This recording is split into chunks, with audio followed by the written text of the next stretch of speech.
ఈరోజు విశేషమైన రోజు. వీడియో చివరి వరకు చూడండి.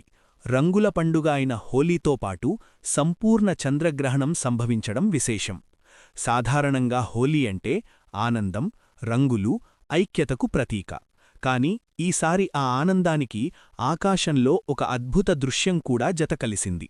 ఫాల్గుణ పౌర్ణమి రోజున సంపూర్ణ చంద్రగ్రహణం ఏర్పడటం జ్యోతిష్యపరంగా కూడా ప్రాముఖ్యత కలిగిన విషయం. చంద్రగ్రహణమనేది భూమి, సూర్యుడు, చంద్రుడు ఒకే సరళ రేఖలోకి వచ్చినప్పుడు సంభవిస్తుంది. భూమి నీడ చంద్రుడిపై పడటంతో చంద్రుడు క్రమంగా మసకబారుతూ చివరకు ఎర్రటి వర్ణంలో కనిపిస్తాడు. దీనినే సంపూర్ణ చంద్రగ్రహణమంటారు. ఈ దృశ్యం ప్రకృతి సృష్టించిన అద్భుతమైన ఖగోళ వైభవంగా భావిస్తారు.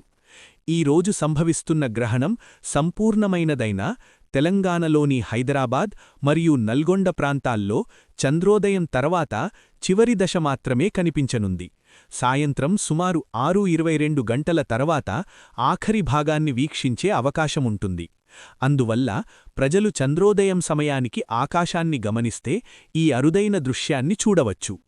హోలీ పండుగ రోజునే గ్రహణం రావడం వల్ల భక్తులలో మరియు సాధారణ ప్రజల్లో ఆసక్తి నెలకొంది. శాస్త్రపరంగా చూస్తే ఇది సహజ ఖగోళ సంఘటన. కాని జ్యోతిష్యశాస్త్రం ప్రకారం ఫాల్గుణ పౌర్ణమి రోజున సంభవించే చంద్రగ్రహణం ప్రత్యేక ఫలితాలను ఇస్తుందని భావిస్తారు.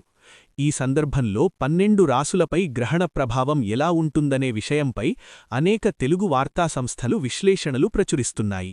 ముఖ్యంగా ఆంధ్రప్రభ మరియు టైమ్స్ నౌ తెలుగు వంటి పత్రికలు ప్రతి రాశికి సంబంధించిన ఫలితాలు, జాగ్రత్తలు, చేయవలసిన దానాలు వంటి వివరాలను తెలియజేస్తున్నాయి. కొంతమంది జ్యోతిష్య నిపుణుల అభిప్రాయం ప్రకారం ఈ గ్రహణం కొందరికి ఆర్థిక మార్పులు, కొందరికి వృత్తి సంబంధిత అవకాశాలు, మరికొందరికి ఆరోగ్య జాగ్రత్తలు సూచించవచ్చని చెబుతున్నారు. అయితే శాస్త్రీయంగా ఇది కేవలం ఒక ఖగోళ సంఘటన మాత్రమే. గ్రహణ సమయంలో భక్తులు దేవాలయాలలో ప్రత్యేక పూజలు చేయడం, గ్రహణం ముగిసిన తర్వాత స్నానం చేయడం, దానం చేయడం వంటి ఆచారాలు అనుసరిస్తారు. మొత్తానికి ఈరోజు 2 ప్రత్యేకతలు కలిగినది: రంగుల హోలీ మరియు సంపూర్ణ చంద్రగ్రహణం.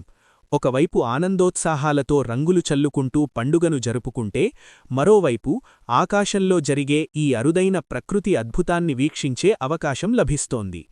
పండుగ ఆనందాన్ని ఆస్వాదిస్తూ, గ్రహణాన్ని జాగ్రత్తగా గమనిస్తూ ఈ విశేషమైన రోజును స్మరణీయంగా మార్చుకుందాం.